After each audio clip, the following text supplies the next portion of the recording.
Well, good day and welcome everybody to Bucket List Living with Brad Norwood. I'm your host, Brad Norwood, and welcome in a great friend and even more special guest today, my good friend Jimmy Dykes with ESPN. Jimmy, how are you? Brad, man, I'm doing great. It's good just to talk to somebody outside of my wife and my daughter. So it's good to be on with you. It's obviously just a surreal, strange, confusing time in our country right now. So I look forward to visiting with you. It's very different. And, you know, here we are, both of us in our respective homes in Springdale, Arkansas, when we should have woken this morning in the state of Georgia, Jimmy. I imagine you would have been in Atlanta coming off the national championship last night. I should be in Augusta, Georgia at the Masters. And so times are just different. But as an ESPN analyst and guy whose life revolves around basketball, what's that been like for the past 3 weeks for you? Yeah, Brad, it was I was in Nashville for the SEC tournament on that Thursday when all the conference tournaments started canceling, and I was actually on the floor in Bridgestone Arena with John Calipari. They were practicing because they didn't play till the next night, and the news came across and stood there and listened to him talk to his kids about get to the locker room, go back to the hotel. We're going to head back to Lexington and get ready for the NCAA tournament. And then over the next hour and a half or so, I was with my partner, Carl Ravitch. We did some things on Sports Center to try to put it in perspective. And before we got out of Bridgestone Arena that afternoon, the NCAA tournament had been canceled, and our life just started really changing as a country, as a sports fan, all those things. So, it's still kind of a sad spot, I guess, for a lot of us, because that NCAA tournament, I think this year was going to be tremendous because the regular season, there was so much uncertainty. There was not a lot of separation between the top 4 or 5 teams and team 20 through 25. I think that would have made a great March Madness. I think a team like Dayton and a player like Obi Toppin was just a fabulous story waiting to write the final chapters. Gonzaga out on the West Coast was good enough to win it again this year, along with teams like Kansas and Florida State, Seton Hall, teams that I all saw this year. So, it's been a time over the last 3 weeks where you feel for those players, you feel for those coaches, you feel for those teams and those fan bases to have something taken away. But, I know you know me, I'm under the belief that God has a way of taking things that aren't good initially and spinning them or making them good in our life. I'm going to hold on to that. Absolutely. It's definitely been a time to hit the reset button for us all and really draw near to what is most important. Even though we love the game of basketball and we love all sports, the game of golf, football, and all those things, now with all of this uncertainty, it sure has felt good to cling to what is near, and that being God and our family. I'm sure you've done the same as well. Yeah, it's a good thing we like each other in our home because we spend a lot of time. My wife Tiffany, our daughter Kennedy, and our dog Eli. Man, that's us throughout the day. Are your girls are usually into cooking and doing those kind of things? Are you guys just cook? Is it a bakery in your house these days? Yeah, Tiffany, she's a big time cook. I mean, she cooks all the time, and so that part of our life has stayed the same. It hasn't been disrupted at all. Our daughter, like everybody else's kids across the country, she's in online school right now. She goes to Haas Hall. She's in online class right now as we speak. And then we're finding a way to make sure we, her activities in terms of a gymnast and a runner, we're finding time to work out every day and working out as a family. But really, it's allowed a lot of time to get more clarity in my life as a dad, as a husband. Have been on a lot of talk shows and podcasts and things, and just I see the same common theme with a lot of people that although it's a confusing time and a troubling time, a time of worry, all that, I see it also. There's been a created space in a lot of people's lives to readjust, reset, renew what's really important to them. That's right. Yeah, that's great. And Jimmy, on those terms, that's what really brought us together and started our friendship. Several years ago, you hosted an event here in Northwest Arkansas called Raise the Bar. And for those that don't know, I didn't know what it was either. I'd heard you on the radio promoting it on a couple of shows. Hey, show up for this night, a night of praise, and come in the door and we're going to feed you a meal. but talk about Raise the Bar and what that meant to you and what your intention was for that event. Yeah, that was just a terrific time in my life where I just really felt a leading and a calling on my heart to put something together for men to come together, because I sensed that there's a huge need for that, and that was a night that I had probably a team of 10 or 12 guys primarily around me in that endeavor, Brad, that we spent 4 or 5 months just kind of searching for real stories from real guys that God had done just a remarkable work in their life. And they shared their testimony that night. And I still run into guys today that say, man, that life saved my marriage. It saved me from a path that I was going down. So there was a lot of good that came out of that night, just a more authentic walk with God. And I guess probably 10 years later, that night and what went on that night kind of also then made me take the next step or 2 steps or 3 or 10 looking back to write a book called The Film Doesn't Lie. And it all kind of started with that same calling, that same feeling that as men right now, we all have a lot of things coming at us. And there's a real need, I think, in our life for authentic change and authentic walk and authentic obedience in our life. So that Raise the Bar night back in 2007 or 8 really was a launching point to that book that I wrote last summer that was released this past March. Right. Yes. And so, again, I reached out to you after that Raise the Bar because I was one of those guys that had impacted. I didn't have a dramatic change in my life per se, but I saw that room that night full of men hungry for the Word of God and the intentionality, the authenticity. And I reached out to you and I said, how can we continue to capture these guys? And so I had a group of men accountability that we met weekly at the time, and you came and spoke with us and gave a great talk to us about who's your five, and related that to the game of basketball and knowing who's on the court with you and who you surround yourself with. Talk about that, because I believe that's a chapter. Isn't that a chapter in your book as well, Who's Your Five? Well, it's included in one of those chapters. And I just think, Brad, man, that's so important in life, no matter what age, no matter if you're a teenage daughter like our daughter, or a husband and a dad like me, that, man, who you are around is critical at every stage in life. And especially when you're going through a hard time, a challenging time, man, those voices that you allow in your ear have great influence, great impact on the direction that you ultimately go.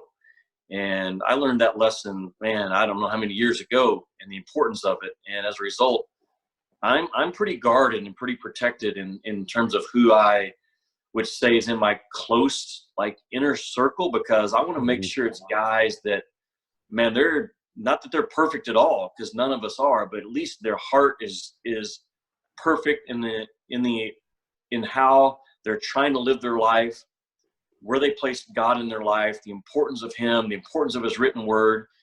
And I can count right now that 5, 6 guys, whatever, that I know I can call at any time and say, man, I need you to pray for me right now about this.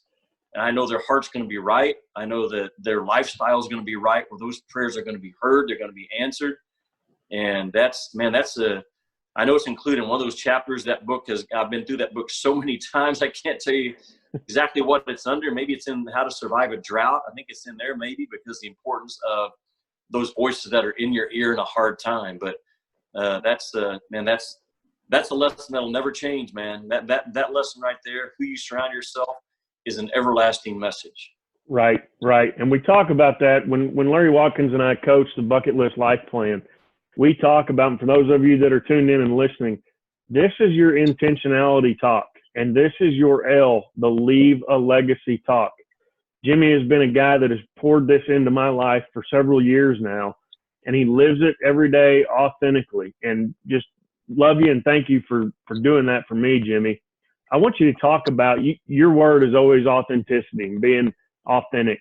I want you to talk about how you do that, Jimmy, at home as Jimmy and Dad, and on the road. as Jimmy Dykes for ESPN?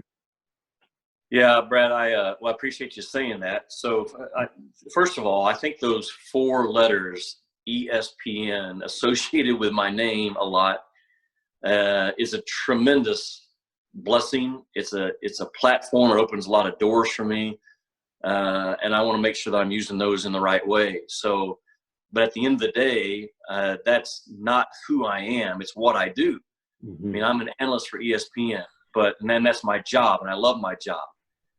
But above that, I'm a husband and a dad first. That's my first calling in life, and I got to be responsible for that every single day. And I'm far, far from perfect. Those 11 chapters I wrote in my book, The Film Doesn't Lie, are 11 things that I deal with, struggle with, fight, have overcome, whatever in my own life. I'm a real guy with real issues like everybody else, and that's where that authentic word comes from. But I do know that I have my hope and my heart set on God's written word. I know my hope in my heart is based upon the resurrection of Jesus that we're going to celebrate this coming Easter, and everything else falls off of that. How I do my job, how I lead as a dad in my home, how I lead my daughter, how I treat my wife, the friends that I surround myself with, the barriers and boundaries I put around my life. It's all based upon that thing right there. So am I perfect at it? Absolutely not. Absolutely not. But at least I know my boundaries, my barriers, and my compass in my life and where that's based upon. I think that's huge. When things are rolling your way and things are rolling in our country's way, it's easy to kind of dismiss that and overlook it. And when things get tough, we kind of all start looking back at, okay, where am I anchored to? What am I grounded to? And I think that's one good thing that can come out of this time right now for all of us, to make sure you know, first of all, do you have an anchor, and what is that anchor? Because if your anchor is your job, if your anchor is your bank account, if your anchor is your investment, if your anchor is your hobby, if your anchor is your keep filling in the blank, all those things can change. We've seen that in our country the last 3 weeks. Right. So I would challenge your viewers right now, one thing right now from this podcast: what are you anchored to, and how secure is that anchor? Absolutely. Absolutely. And again, you're so authentic in sharing that and doing it. You model it very well. As you said, not perfect, and none of us are, but you do a great job at that. And I just love, for those of you that aren't fortunate enough to know Jimmy personally, but you get to hear him on TV every Tuesday and Thursday night and Saturday afternoons. Let me tell you something. The guy you hear on TV is a guy that you hear sitting across the table when you're enjoying lunch and a cup of coffee. He's just that kind of guy all the time. Really appreciate that about you, Jimmy. But I want to turn to TV a little bit.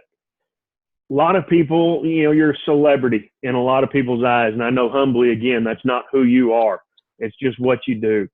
But talk about that lifestyle, because it's tough too. A lot of people may think that you're anchored to that and that it's a glamorous life. You're on the road more than half the year, sleeping in a different bed almost every night of the year. Talk about that, your lifestyle at work compared to what you are normally at home. Yeah, I want them to be the same. First of all, who I am at home needs to mirror exactly who I am on the road, or I'm living a fake life. Right. I don't want to live a fake life. I don't want to live a fake life, man. That's not who God's called any of us to be.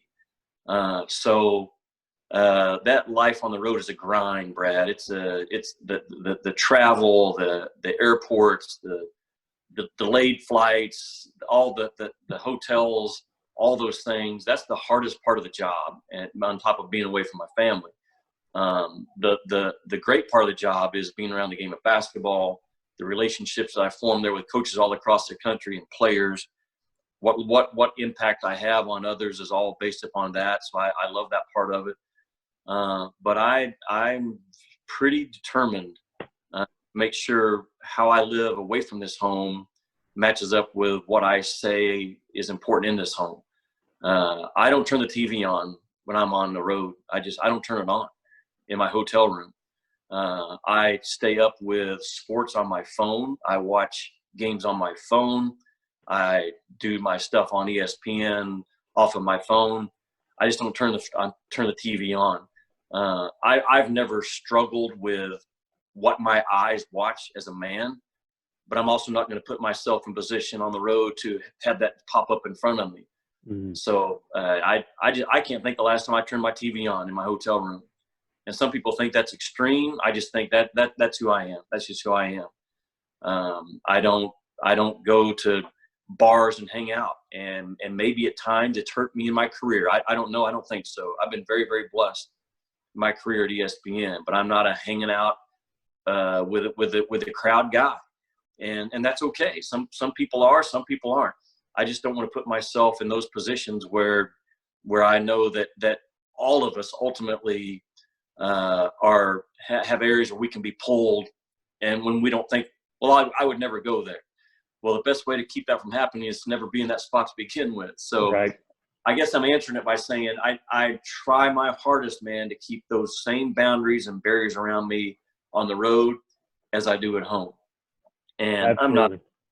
I'm not just a strict black and white, this is how life always has to be. I just know what works for me. I have found what works for me, and I stay with it. Sure. Yeah, I love it. So in all of your experiences, I mean, you get to do some really neat stuff. You're very blessed, very fortunate. You've been a part of and on the air for some of the best basketball games that have been played in recent memory. What are some of the top games, your favorite moments that you've been fortunate to be a part of? Man, that's a whole nother podcast probably. I think back when I first started with ESPN, I did the Southwest Conference tournament final game. I believe it was between Texas and Texas Tech. It went into overtime. It was in Dallas. Got on a plane after that game, flew to Atlanta, and did the SEC championship game the next day between Arkansas and Kentucky, which also went into overtime. I was first getting started, and that was as good of a weekend as I've ever had in my career. But I just look back at some of the games I had this past season, and an overtime game at Auburn between Auburn and LSU was a phenomenal game, like an instant classic game.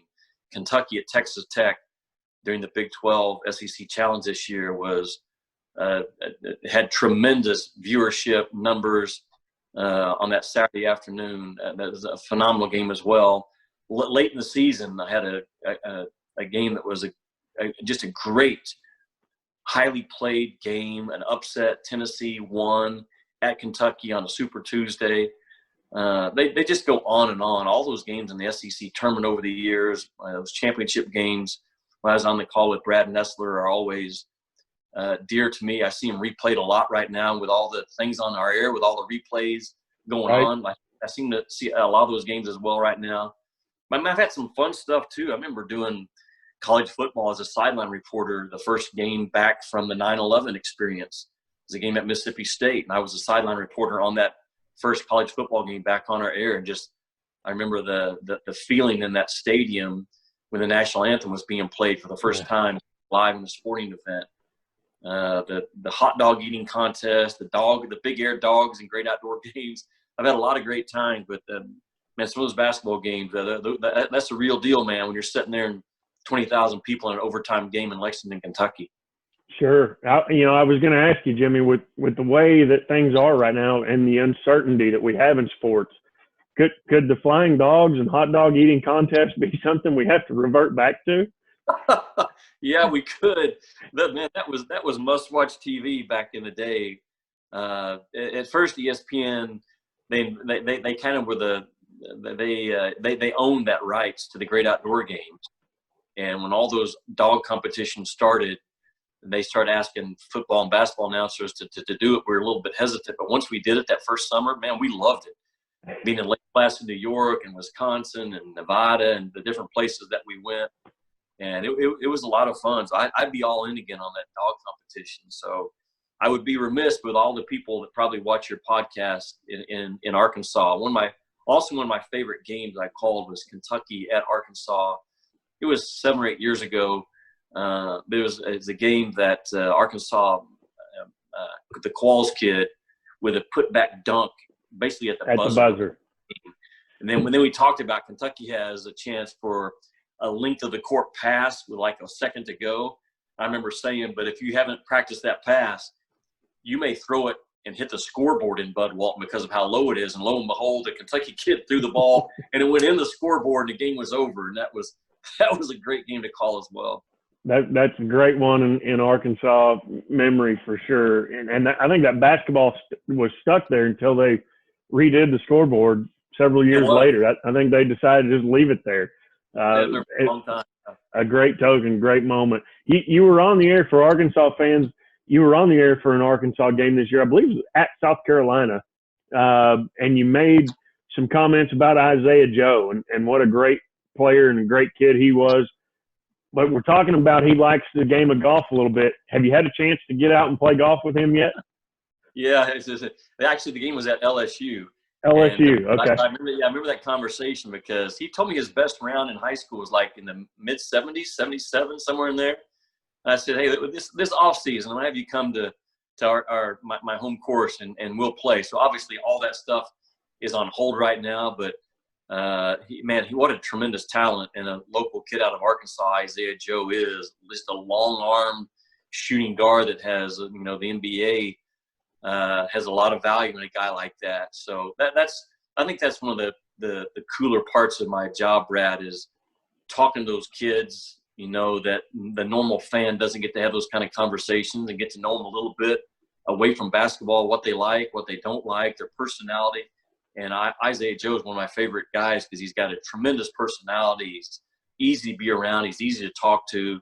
One of the great shooters in the game right now, and sounds like he's a pretty good golfer. So if I'm going to win the match, it's going to have to be me and another guy against him and another guy, and I'll take you because I know you can hold your own with Isiah Joe, and I'll just make sure whoever he brings in is a bad golfer. We can win that match. Well, let's set it up, and we'll make sure it happens. That'd be a great time. I'd be honored to be a part of that. That'd be a lot of fun. A lot of fun. Jimmy, one more thing before we go. I want to respect your time. Again, appreciate being with you. But on a bucket list show, I've got to ask a guy who has access to almost everything. What's on your bucket list? I've never been to Augusta, seeing the flag behind you there in the background. I've never been there. A lot of my buddies at ESPN that cover golf, and then not just on-air announcers, but the cameramen, the producers, directors that do my games in college basketball have all been a part of the Masters down there. So that would be – I would love to go there. I love the game. I'm not nearly the golfer that you are. I love the game, though, and I would just like to see it one time, experience, be there to watch it. That's probably the first thing that jumps out to me because I've done all the basketball stuff. If you had asked me this 6 months ago, I'd have said I would love to call an NBA game. I got to do that this year. The Lakers and the Nuggets on our crossover event, and it was a great game working with Dave Pash and Jeff Van Gundy. That was a tremendous night with great memories for me. Watching LeBron and Dwight Howard, Anthony Davis play against the Nuggets that night. But I guess the Masters, I'm probably not the only one that would answer that question, but going to Augusta it'd probably be very high on my bucket list. I do know that. That's awesome. Normally this week in April, I know it's never really a good time for you with basketball at its peak with the Final Four. It always leads right into the Monday at the Masters practice round. And then I was going to say, well, it's been delayed till November this year, the 9th through the 15th. But I know that's opening week of college basketball. You're going to be busy again. Yeah, I will be. So that's going to be an interesting – I didn't realize – I guess I had heard it in the past that Augusta National is shut down during the summer. Yes. Like you can't golf there during the summer. So, it's kind of this time has thrown our whole world out of rhythm, out of our natural rhythm. But I think that's also, just provides a tremendous opportunity. You mentioned my book, The Film Doesn't Lie. I talk about, just the importance of waking up with a plan every day, executing that plan, carving out 1% of our day. Time-wise, it's a little bit over 14 minutes, Brad, to start our day, get quiet with our day before God and quiet our heart, let him speak to us. And I can't think of a better time in any of our lives that we have right now than to find that 1% of our day, the time to spend with God and let him speak to us and let him change us from the inside out. Absolutely. I thank you for sharing that. Where can they get your book for those watching and listening, Jimmy? What's the best way to get a copy? Yeah, you can't walk into Barnes and Noble and buy it anymore because those are closed down right now. Right. So all the online, Brad, the Barnes and Nobles, the Amazons, all those online book carriers have it. Can also go to my website, a company here in Arkansas put together a tremendous website, CoachJimmyDykes.com. You can order it there as well. I think it's an investment. I think it's from coaches across the country that I've heard from, different people out there, that it's a challenging read. It's an easy read. I wrote it. You've been interviewing me now for 30 minutes. I don't use big words. I wrote every word in that book. I didn't have a ghostwriter. So it's an easy read, but it's a challenging read now for someone that wants to grow in their faith, grow in their authentic walk with God, and their obedience to how he's called us to live. Right. Well, it's in the bucket list life plan, the U stands for ultimate challenge. And I'm personally going through the ultimate challenge this year I'm not a reader. And so I'm going through the ultimate challenge to read 12 books. That's only a book a month, but that is a major challenge for me. And it is on my list this year. The Film Doesn't Lie, written by Jimmy Dykes. You can get it anywhere online that you order your books. Also at CoachJimmyDykes.com. Be sure to get a copy of that, especially if you're a husband and a father. Check out this book. Again, wrote with intentionality, authenticity. You don't find many people more authentic than Jimmy Dykes. And Jimmy, I'm honored again. Thank you so much for being on today. Thank you for your time and your words of wisdom. Yeah, thanks for being a friend, Brad. Absolutely. Hey, that wraps up another episode of Bucket List Living with Brad Norwood. Again, I want to encourage you, go to CoachJimmyDykes.com and get a copy of his book. You can also find more information at DreamItPro.com and in our Facebook group, Bucket List Living with Brad Norwood. Have a great week. And remember, the bucket list life is a life worth living.